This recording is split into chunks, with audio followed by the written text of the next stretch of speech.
नसीम बानो पालकी में बैठकर स्कूल जाती थी सायरा बानो की माँ। बंटवारे में देश पर झिकझिक हुई तो छोड़ दिया शौहर।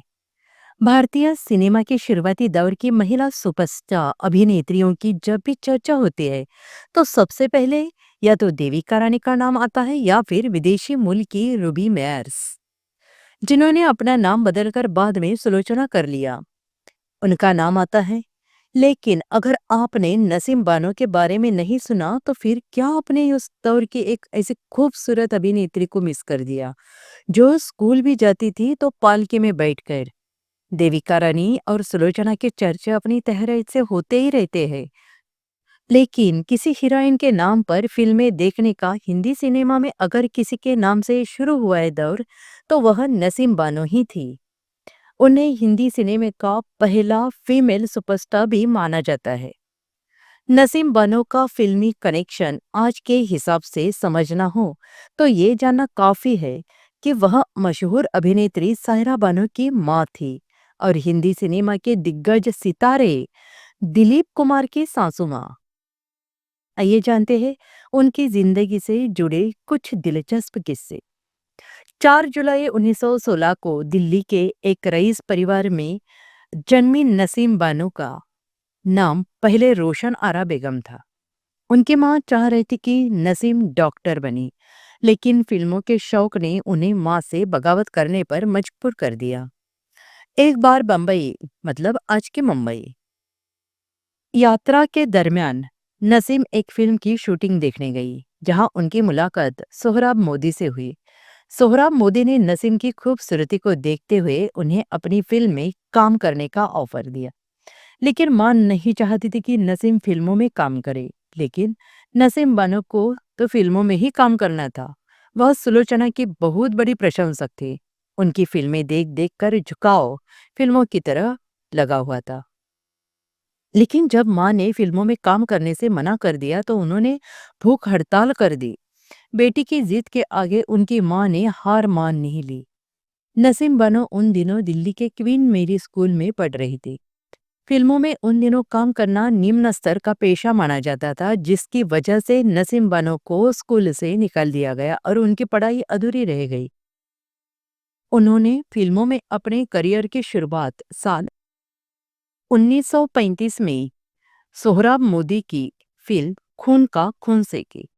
इस फिल्म में काम देने से पहले सोहराब मोदी ने नसीम बानो के साथ अनुबंध किया कि वह उन्हीं के बैनर मिनरवा मूवीटोन की ही फिल्में करेगी।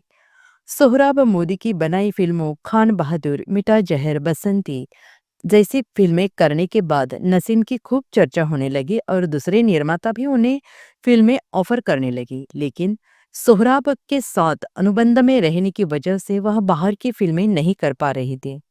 सोहराब मोदी से हुई अनबन फिल्म शीश महल नसीम बानो की सोहराब मोदी के साथ आखिरी फिल्म थी। इस फिल्म में नसीम बानो के काम की खूब सराहना हुई। इस फिल्म के बाद सोहराब मोदी के साथ अनुबंध को लेकर नसीम बानो और सोहराब मोदी के साथ अनबन हो गई और नसीम बानो हमेशा के लिए सोहराब मोदी की फिल्मों से दूर हो गई। इसके बाद नसीम बानो ने फिल्मिस्तान स्टूडियो की फिल्म चल चल रे नौजवान में अशोक कुमार के साथ काम किया। नसीम बानो ने अपने बचपन के दोस्त एहसान उल हक से शादी करने के बाद खुद ताज महल पिक्चर्स के नाम से अपने प्रोडक्शन कंपनी की शुरुआत की।